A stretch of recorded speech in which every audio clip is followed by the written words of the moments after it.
Happy Earth Day, boys and girls. To celebrate Earth Day, we are going to have a read aloud. And this is one of my favorite books. It's called The Giving Tree by Shel Silverstein. Shel Silverstein was a wonderful author and poet. He wrote some of the poetry collections that we read in our classroom that we absolutely love. And this is one of his books, one of his longer stories about a tree that just keeps giving to this boy. And I think it's a great book for Earth Day because it talks about giving, and of course it talks about a tree. And it's actually a little bit sad, so I'm going to try really hard not to get sad this time when I read it, but I usually do. Okay, so here we go. The Giving Tree. The Giving Tree by Shel Silverstein. For Nikki.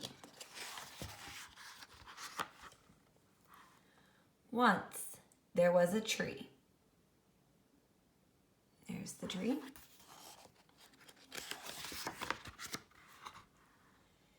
And she loved a little boy.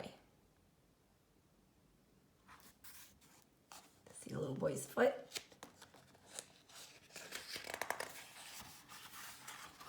Oh, sorry, I skipped a page. And every day the boy would come.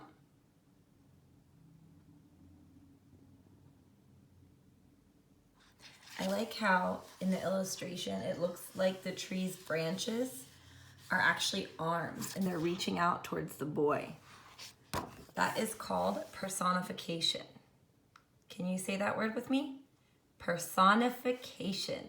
Whenever an author or an illustrator uses details to make a toy or a tree or another plant or animal sort of act like a person in a way. They could be dressed like a person, walking and talking like a person. So that right there is an example of personification. It's almost as if the tree was a real person reaching out for the boy.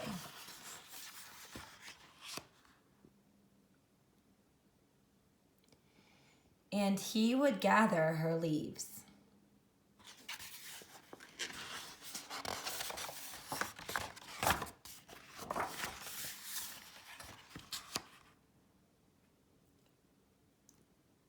And make them into crowns and play king of the forest.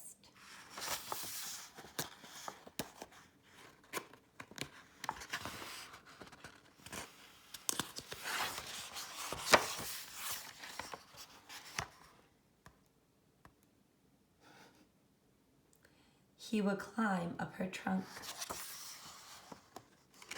There's his shoes on the ground.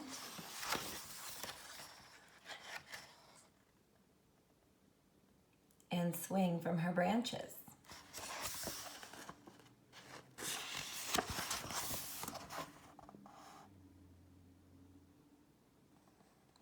And eat her apples.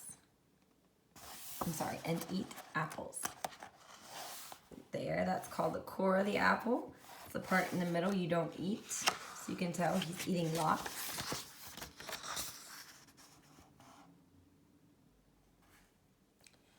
And they would play hide and go seek.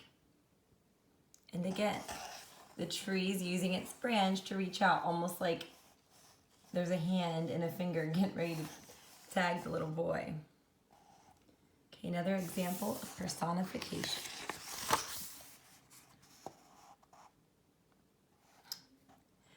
And when he was tired, he would sleep in her shade.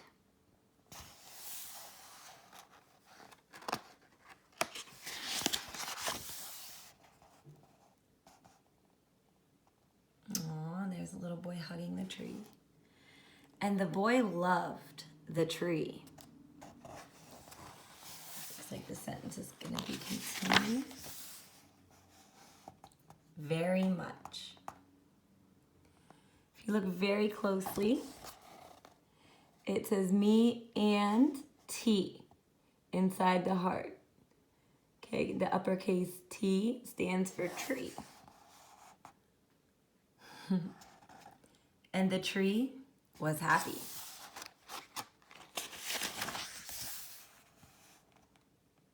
There's the same apple tree, the same heart, the same boy, but he looks a little bit older now. But time went by.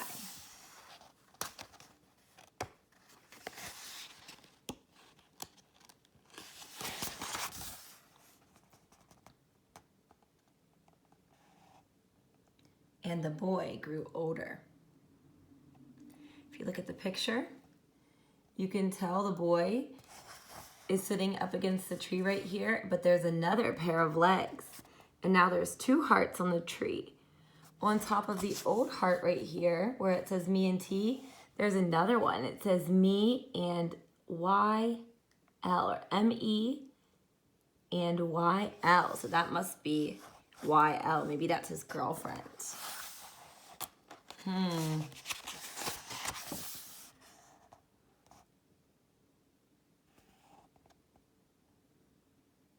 And the tree was often alone.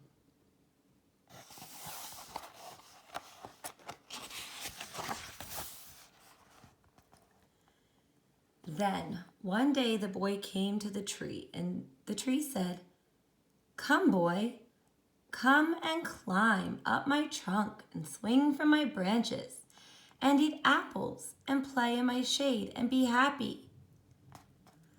"I am too big to climb and play," said the boy. "I want to buy things and have fun. I want some money. Can you give me some money?" "I'm sorry," said the tree, "but I have no money. I have only leaves and apples." "Take my apples, boy, and sell them in the city. Then you will have money and you will be happy." Okay, so there's the boy looking up at the tree, talking to the tree.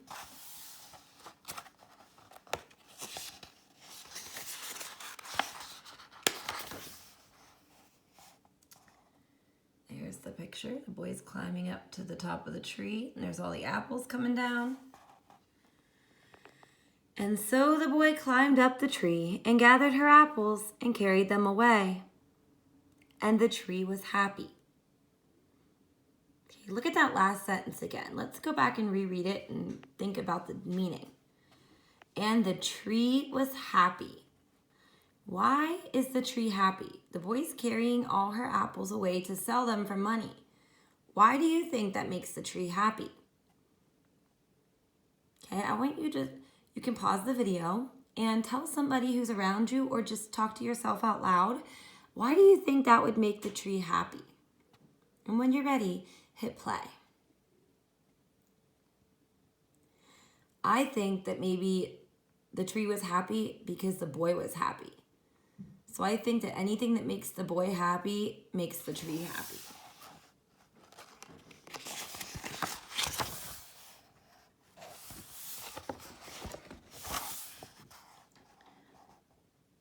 Back up a little bit so you can see this.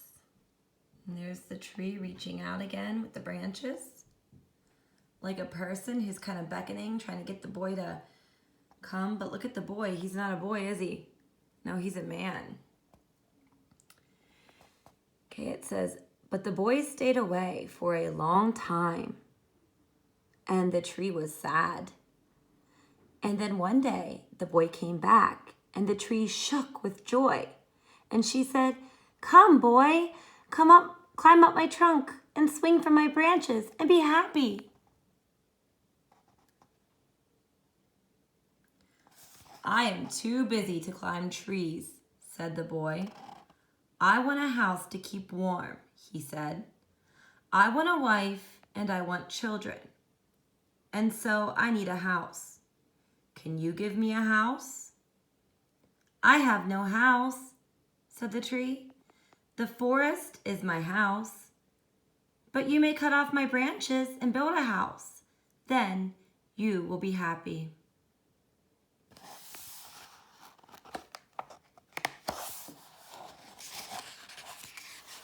That tree really likes giving things to the boy. And so the boy cut off her branches and carried them away to build his house.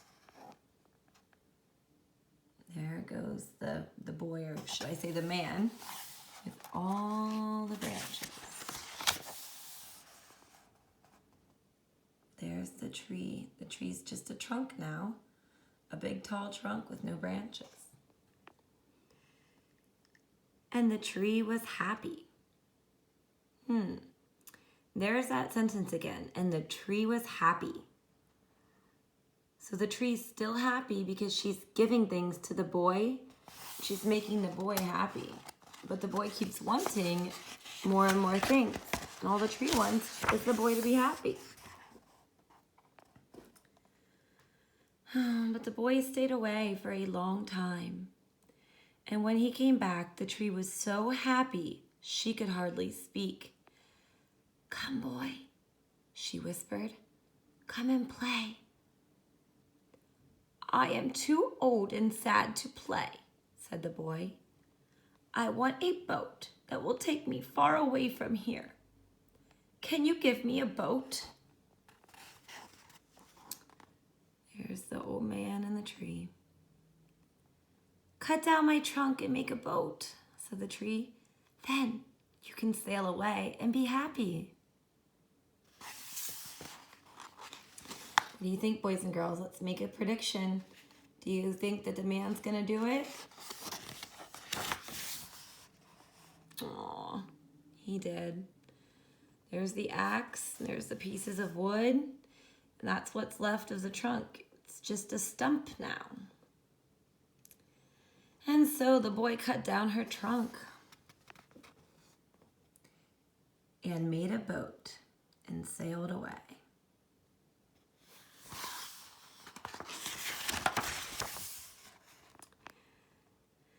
And the tree was happy, but not really. So the tree's not really happy, or is it because the tree's not really a tree?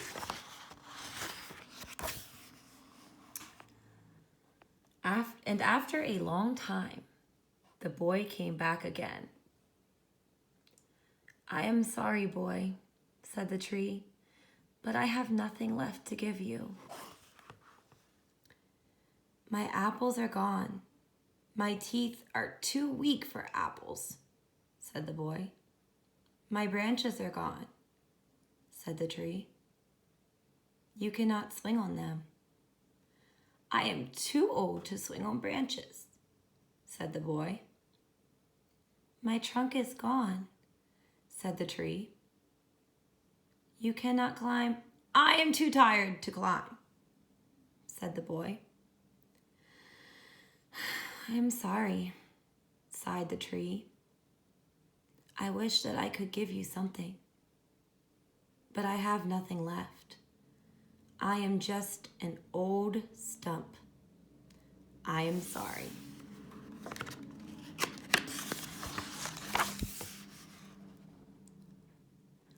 "I don't need very much now," said the boy. "Just a quiet place to sit and rest. I am very tired." "Well," said the tree, straightening herself up as much as she could. "Well, an old stump is good for sitting and resting. Come, boy, sit down. Sit down and rest." And the boy did.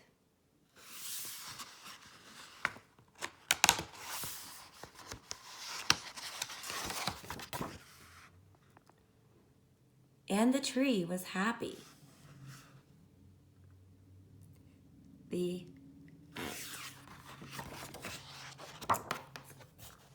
And there's a picture of Shel Silverstein, the author and poet.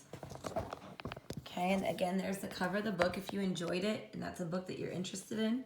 Maybe you could check it out, see if it's on Epic or the Dauphin County Library System. Maybe when school opens up next year, it's a book you might want to look for in the library at school. Okay, and again, it's called The Giving Tree by Shel Silverstein. And we know now it's definitely fantasy fiction, okay, because we have personification with the tree sort of acting like a person and growing old and talking and playing with the little boy. And the little boy grows up to be a man, and he wants the tree to give him things, but he barely goes to see the tree, and the tree starts to get very sad and alone. And then after the tree disappears for a long, long time and takes the branches, the trunk, everything, the apples, the tree is nothing but an old stump. And the boy returns as a very old man, and they sit and they rest together. So it's sort of like the tree is a person giving everything she can to the boy and growing old with the boy at the same time. Okay, that's definitely the personification in the story. It's definitely a big hint that tells you that it is fantasy fiction. And I really hope you enjoyed The Giving Tree. Let's make a text to world connection about Earth Day. Okay, why is The Giving Tree a good book for Earth Day today? What does the earth give us, the people that live on the earth? What do we get from the earth? And why should we be happy and thankful that we have our planet Earth today? Okay, I want you to tell somebody at home, or you can write it and post it to Seesaw or Dojo and let me know. Okay, I miss you all, and I hope that you had a nice, happy, but a little bit cold Earth Day today. All right, bye boys and girls. I miss you.